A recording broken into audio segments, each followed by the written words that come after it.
I could survive on that condition only if I traveled through rural India. And I thought I could probably last a couple of weeks or max a month, but rural India kept me alive on the road for 2.5 years. The scores of families that hosted me and fed me across the country, they were all below the poverty line. Having survived on their love and on their generosity, having seen their stories of pain and glory and of the beauty that they're capable of, I feel it's absolutely absurd to treat them as mere dots on a plot incidentally below a certain poverty line. The journey also gave me a chance to spend about 10 months in the tribal belts that extend from Kutch in the far west all the way to Sundarbans in the east. I was amazed to see some of these communities living the answers to the kind of questions I hadn't even begun to ask. I was blown away and inspired by the depth of their happiness. And I became curious to understand the recipe. I learned from them that there is something called essential knowledge. The knowledge of how to coexist in synergy with nature. This, according to them, is absolutely essential. It's a must-have kind of knowledge. All else is bonus. This essential knowledge is based on a very deep understanding of the natural environment of a particular region. So it is specific to that region. All the aspects of lifestyle, for example, architecture, food, clothing, they all invariably evolve around this knowledge. And so they also evolve to be unique to that region. And this uniqueness gives an identity to the inhabitants of that particular region and binds them into a strong community.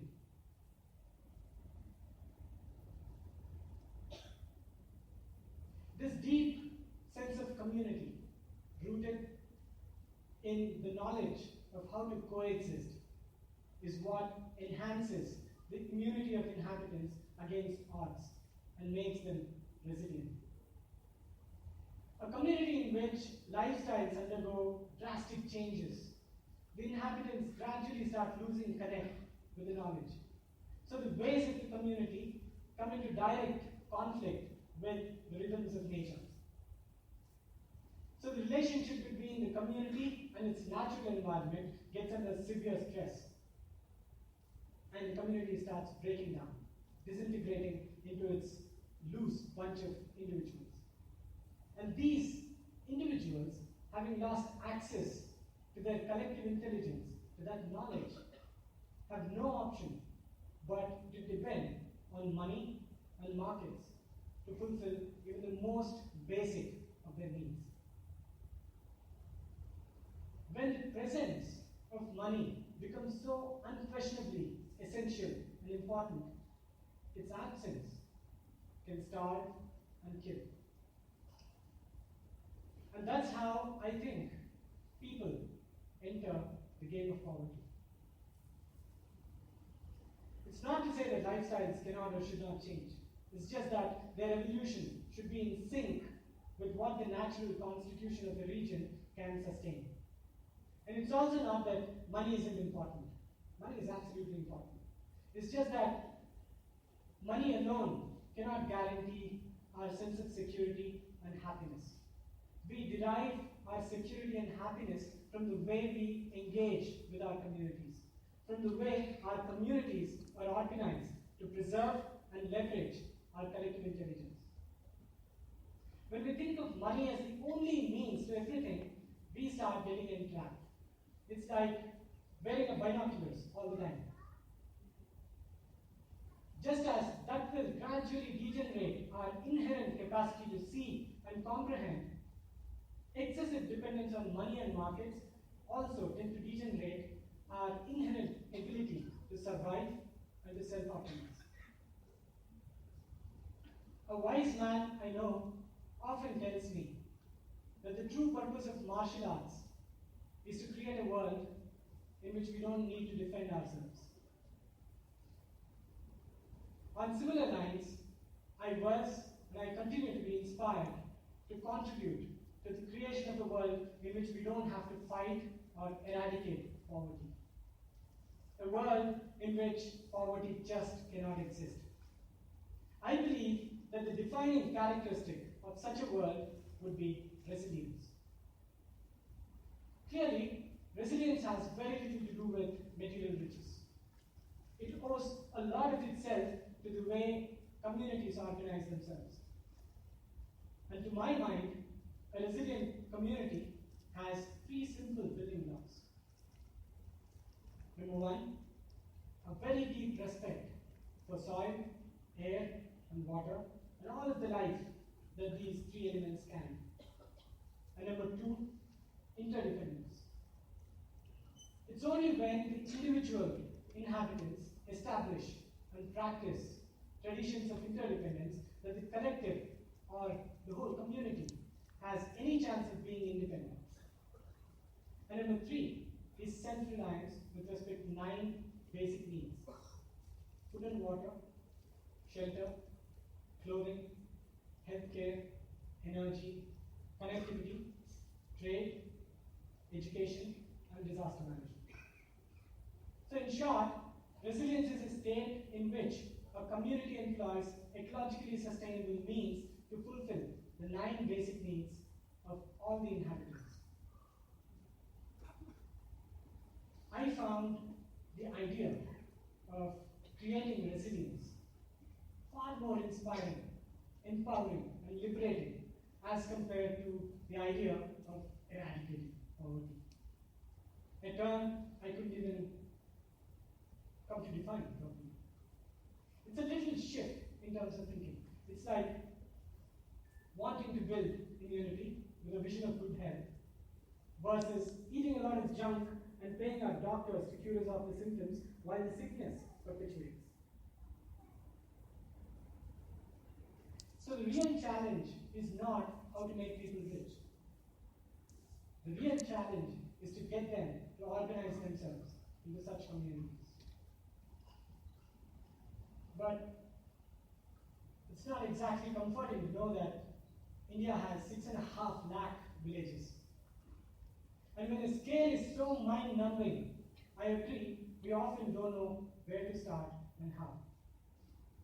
I find my inspiration against such odds in a little story from a different world. And just for a perspective, let me share that story from the world of bacteria in a composting pile. That might just indicate that the odds aren't as crushing as they may seem.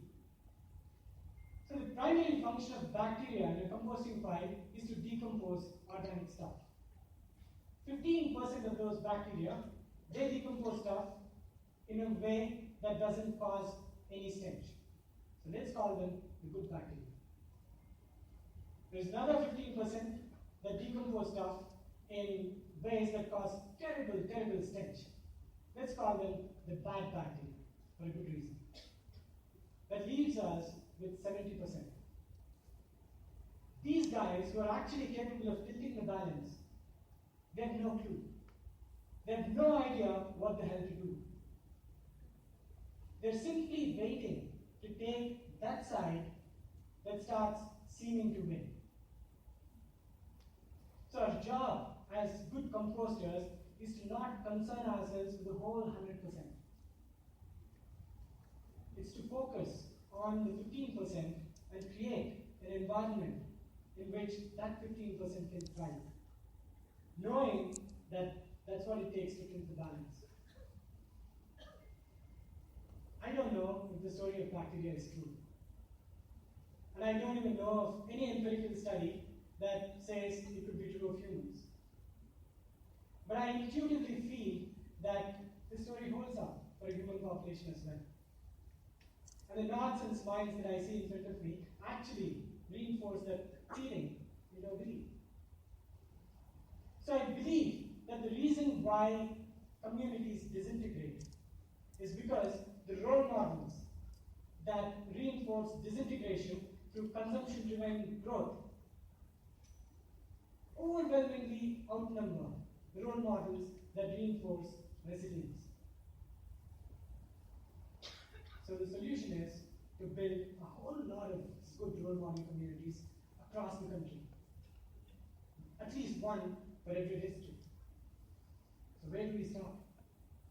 I thought we should start with a prototype of such a community. So right after my journey, I spent 3 years apprenticing with one of the poorest families in a remote village in the second driest district in India called Anantapur in the state of Andhra Pradesh. The goal was simple. I wanted to learn the ways of life in a village. I wanted to learn how to hold a spade like a farmer and how to use it like one. And I wanted to basically blend in with the locals. The experience taught me one important lesson. That any attempts to tinker with the existing systems and paradigms would require methods like confrontation, negotiation, activism, etc. These methods dissipate enormous amounts of energy. It's not funny. It's not sustainable. So we chose to demonstrate a new possibility and to trust the collective intelligence to take it forward. So in other words, we chose to be the change that we wish to see. So in 2014, we bought about 12.5 acres of absolutely dry and barren land in the same panchayat, same cluster of villages, with the intent of setting up the prototype of a resilient rural community to be built by the villagers for the villagers. The community would derive its designs by blending the inputs of the elders in the region with contemporary appropriate technology. When we shared this intention with the villagers, 12 families moved into the land as co-owners, with absolutely nothing but a shared dream and a commitment to a resilient life. We bonded like one family, and we stuck together through the periods of self-doubt. And in the last 2 years, in the 2 years since then, we managed to harvest close to 2 crore liters of rainwater. We brought back life into the soil. We built wind, solar, and biogas systems for our energy needs. We got connected to the world of information. In fact, we are Wi-Fi enabled, and we are beaming internet wirelessly to all the neighboring remote villages.